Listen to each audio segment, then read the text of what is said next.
এই লোক একটা টাউট 2-4-5 গ্রাম নি এই ইউনিয়নের ভিতরে ইগার মতন একটা টাউট লোক কম হলে 700 মানুষের কাছ থেকে টাকা নিয়েছি আর 15-16টা এনজিও তো আছেই।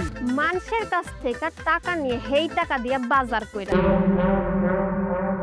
দোস্ত এস্টো করো না জানো তা হবে না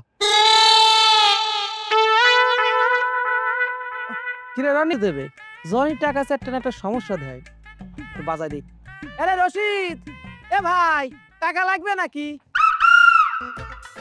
আছে নাকি টাকা লাগবে না লাগবি তো দোস্ত ধর দে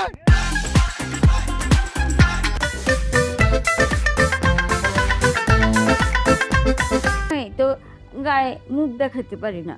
আমি তোমাদের কতদিন বলেছি, হাজার বা শতবার বলেছি যে আমাকে দিয়ে কাজকর্ম এসব কিছু হবে না। তোমাকে পুপ্পার আছে না, পুপ্পারা নাকি নতুন একটা এনজিও হয়েছে। আজ যদি আমি টিয়া না হাই আমি আন্নের ঘরে জিনিসপত্র ব্যাগ লই যাই ঘরে টিনের চালাও খুলি লই যাই। মামুর বেটা বলছি কি রে, তোমার কাছে যে বাকি যে 442 টাকা পাই আগে ওই টাকাটা দিবা, তারপর তোমার আমি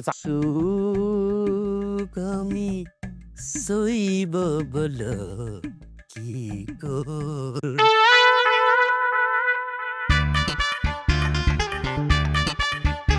এটা কি করছো না? বিশেষ শিশি কি হবে এটা দিয়ে? তুমি এই সাদার কাজ ছাড়া অন্য কোনো কাজ খুঁজে পেলে না, এসব কাজ কি আমাকে মানায়? হাসানি আর মাস দিবই কেন মুই যদি এখানে বই আপনার কি কোনো সমস্যা আছে? না না না কোনো সমস্যা নাই এরে আর কোয়াল তো খুলি গেছে 4 আঙ্গুল কোয়াল বড় হয়ে গেছে কোনো সমস্যা নাই আজ যা রিস্কা দিব বন করমু চলেন কেলিয়ে কিন্তু একবার মুখ বাঁকা করে ফেলবো।